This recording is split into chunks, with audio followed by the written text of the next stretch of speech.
All right, Mountain Lions, today is the day we find out who will Roz be reunited with from her old life. I know that many of you made some predictions last time about who you thought it could be. Some thought Bright Bill, some thought different animals from the island. Now, I don't know. I'm wondering, is it too early for her to be reunited with Bright Bill in the story? Like, we're not even halfway through yet. I don't know. So that's kind of the thing that's holding me back. I don't know who it could be. So let's read today to find out. Chapter 36 is called The Unusual Flock. Another flock of geese was approaching the farm, but this flock was unusual. It wasn't flying south like the others. It was flying north in a perfect V formation, and it was led by a young, graceful goose. The flock flew once around the farm buildings and then delicately touched down in the barnyard. The leader whispered some words to the others and then fluttered in through the barn door. The cows looked up from their stalls as the goose perched themselves on a railing near the middle of the barn. And then the goose cleared his throat, shook his tail feathers, and announced to the herd, "I'm looking for a robot named Roz. My name is Bright Bill. I'm her son."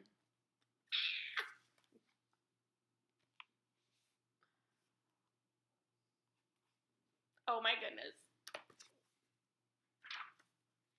Chapter 37, The Reunion. Something was wrong with the cows. Their excited moos echoed out from the barn and across the farm. Roz sent the milk truck away for its evening deliveries and hurried off to see what the ruckus was about. When she stepped into the barn, she found the entire herd crowded together. As the robot started pushing her way through, the cows turned to her and smiled. And then Roz saw him, her beloved son, Bright Bill. As you know, reader, robots don't feel emotions, not the way that animals and people do. But in that moment, in that barn, nobody had any doubt how Roz felt. She rushed forward and scooped her son into her arms. "Bright Bill!" she cried.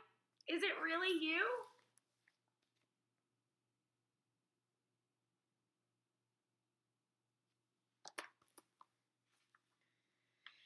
"It's really me," Bright Bill nuzzled into his mother's face. "But how did you find me?" said Roz. "Ma, you're famous. You were all anyone could talk about at the wintering grounds.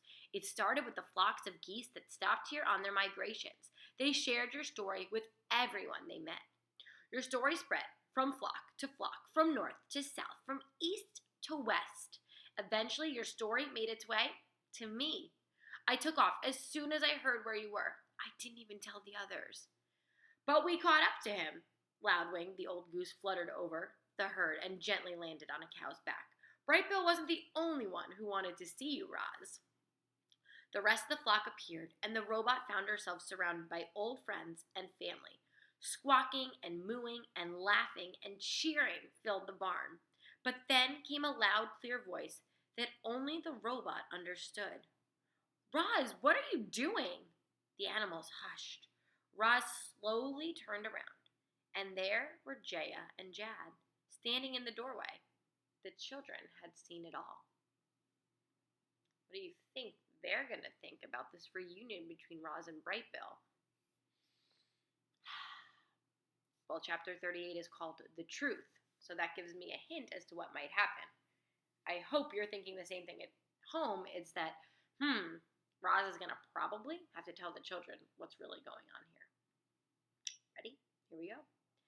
Children can be very sneaky, not you guys, all the time.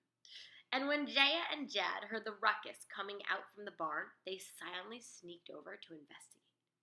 Now they were staring at a very strange scene. Roz was standing in the middle of the barn, surrounded by an entire herd of cows. For some reason, a flock of geese was there as well, and one of the geese was being cradled in the robot's arms. But what most confused the children were the wild animal noises that Roz had just been making. The thing is, children aren't just sneaky, they're also really smart. And it didn't take long for Jaya and Jad to make sense of the scene. "Those stories Roz told us about the robot on the island," said Jad to his sister, "they must have been about her." The goose in Roz's arms said Jaya to her brother. That must be your son. All of Roz's stories came flooding back to the children. The robot, the island, the wild animals, the adventures, those stories seemed so fanciful. Could they really be true? You are correct, children. Those robot stories are about me, admitted Roz, with a hint of sadness in her voice. There were so many times I wanted to tell you the truth about my past, but I was afraid that the truth might frighten you. The robot motioned to the goose in her arms. This is my son. His name is Brightbill. Reader, there's another important quality that children possess. In addition to being sneaky and smart, they're also really compassionate. Children care about others and about the world, and as Jaya and Jad gazed at Roz and Brightbill, their little hearts were full of compassion. Just like you all, right? Big hearts. Just like we learned last week, you've got a heart of gold, right? Remember that idiom? You're kind-hearted. You care so much. Please do not tell your father about me, said Roz. To him, I'm just a machine. If he learns the truth, he will send me back to the robot factory, where I will be destroyed. But you must do what you feel is right. My life is now in your hands. The children looked at each other and smiled. Don't worry, Roz, said Jaya. Your secret is safe with us, said Jad. Phew. This is exciting. Chapter 39 is called The Allies. If we were at school, I'd ask you, does anybody know what that means? What does it mean to be an ally? And you might say, oh yeah, we've heard that word before. An ally is someone who's on your side. So, who are Roz's allies? You're right, it's Jaya and Jad. We hope. Let's see. Jaya and Jad would do anything to have their own mother back, so they understood how happy Brightbill and Roz must have felt in that moment. But they also understood that this happy moment couldn't last forever. Brightbill couldn't live on the farm, and Roz couldn't be her true self around their father. Life seemed so unfair. The children knew what needed to happen. Roz, you need to go home, said Jaya. You need to be with your family and your friends on your island, said Jad. I wish I could go home, but your father would never allow it, said Roz. Just run away, said the girl. I ran away once. It was easy. But then I started to feel hungry, so I came home and made myself a sandwich. Running away might be easy for you, but not for me, said Roz. Your father can track my movements. If he sees me trying to escape, he will think I'm defective, and he will send me away to be destroyed. An uncomfortable question popped into Jaya's mind. Roz, don't take this the wrong way, but is it possible that you are defective? Don't say that, Jaya, cried her brother. No, it's okay, said the robot. I've asked myself the same question. I don't feel defective. I feel different. Is being different the same as being defective? I don't think so, said Jaya, or else we're all a little defective. You saved my life, and now I'm going to save yours, said Jad, with a look of determination in his eyes.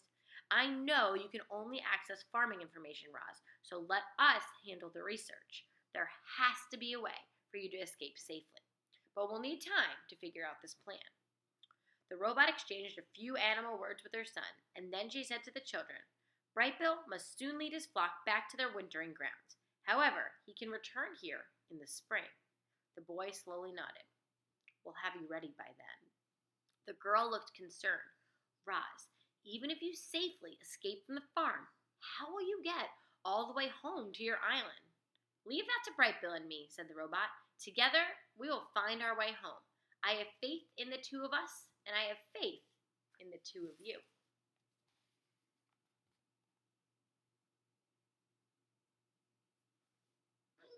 These chapters are so exciting.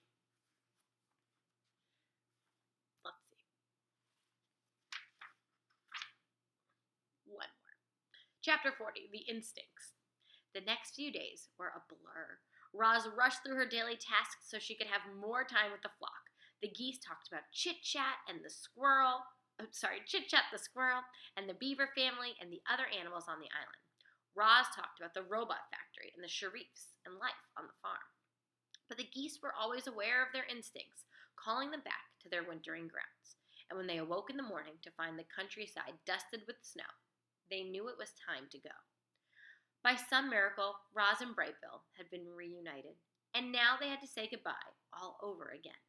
The flock stood in the pasture with Roz as the children and the herd looked on. Brightbill fluttered up to his mother's shoulder, wrapped his wings around her face.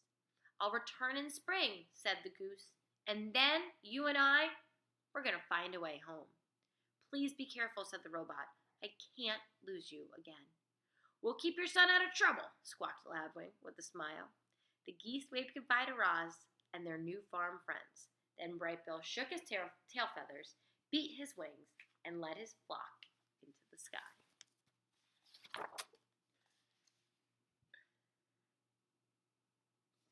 All right, that's where we'll wrap it up for today. Okay, I've got some questions for you.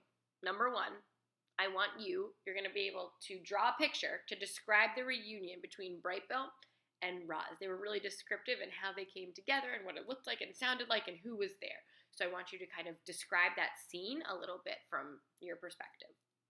Second, I want you to decide, how will they escape? Like, what could this plan be with Jaya and Jad? What do you think?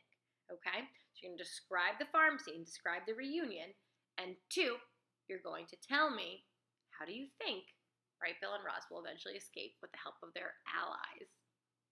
We'll find out soon.